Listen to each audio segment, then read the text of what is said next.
when it came to the part, my parents would visit me every 3 months, sometimes 4 months. Sometimes the extended visit would go even twice a year. But the fact is that I knew by then that there was a purpose for me in life. For the words, never will I leave you, never will I forsake you, still echoed in my back of my head. I did find it in the scriptures as we went along. Every Bible study that was available at the center, I attended, whether it was Pentecost, whether it was Catholic, whether it was Adventist, every one I attended. Not because I needed to follow, but the fact is that I needed to know how to read the Bible. I needed someone to come and teach me about Revelations.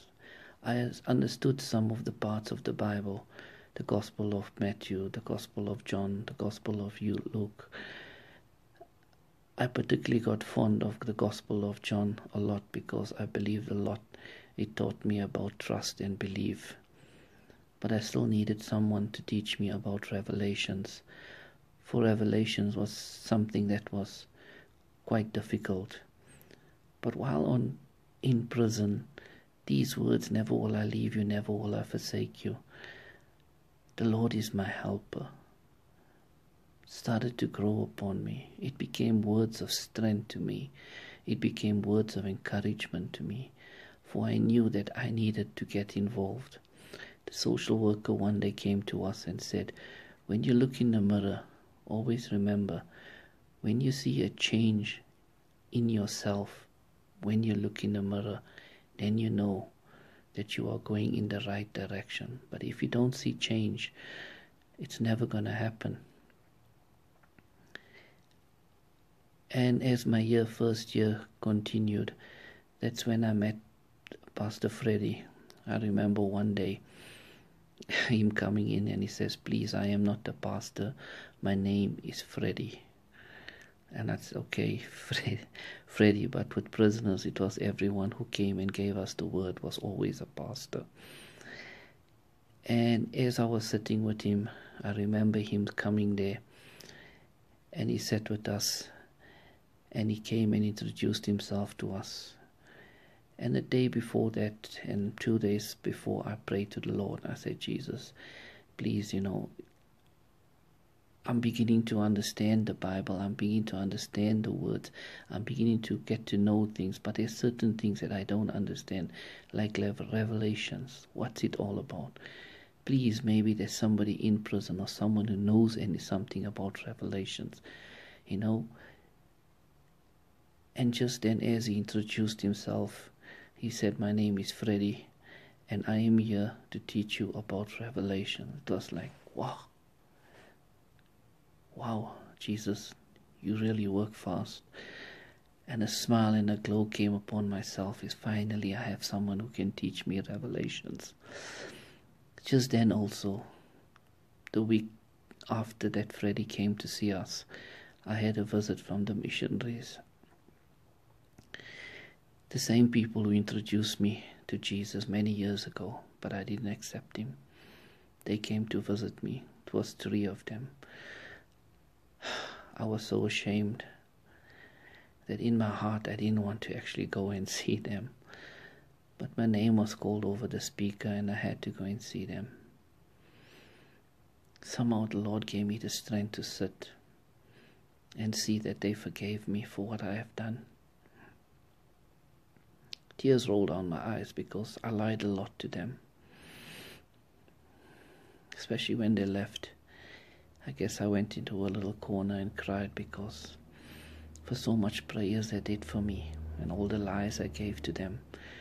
These missionaries really opened my heart and opened myself to them and opened their door to them. But I didn't change my ways then. I could only say, Lord, forgive me.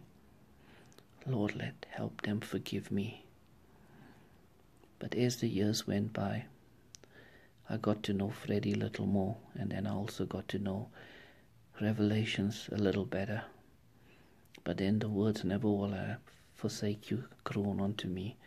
I worked together with spiritual care, going into the cells, getting prisoners out, bringing them to the chapel, showing them the Bible, helping them read, helping them write, some of them. It was all like a mission work that I had a purpose to do for them there. As the days went by and the nights went by, I became stronger in my faith. Fights started to happen. People started to hate me. For why am I taking runners?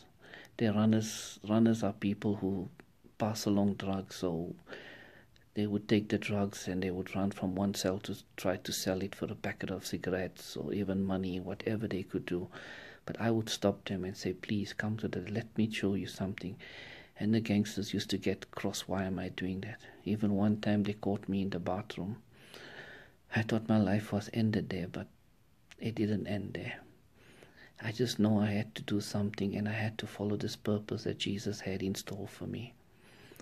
As the years and the months went by, the Christmas went by, it was always me and the Bible, me walking around, me writing down people for programs, taking them in the front, me going to work in the fields, picking potatoes, carrots. I did all that. Prison Correctionals gave us a little money to help us buy our cosmetics, and that with little money we made on these farms. But I knew within prison that I needed a purpose in my life. There was one time in prison when there was a big gang fight, and we got caught up within the cage of the gang fight. Is that we needed to be on the other side of the gate, but we were caught up. And I tried running and trying to get to the other side of the gate, but I couldn't. There's the gate shut on me. I looked down and people were just beating on me and just kicking for no reason and fighting. And as I was sitting, I was trying to pull this hard gate open, but I couldn't open. When suddenly, out of a miracle, I don't know how, when I looked up again, I was on the other side of the gate. It was like a hand that came through and dragged me through that gate. And when I was there, one of the wardens said, Ravi, get up, I know you. And he rushed me to the hospital, and it's not much you can get done in a hospital, but the little that I had, I was satisfied with. That night I slept with a lot of pain on myself, but I knew that I cannot give up. I have to go back. I have to go and collect people for Bible courses. I have to get people to come and read about the Bible. I had to let people see that what I'm seeing in the Bible, they need to see it, for we have a purpose in life for everything that we have to do, and why we have to do it for Jesus.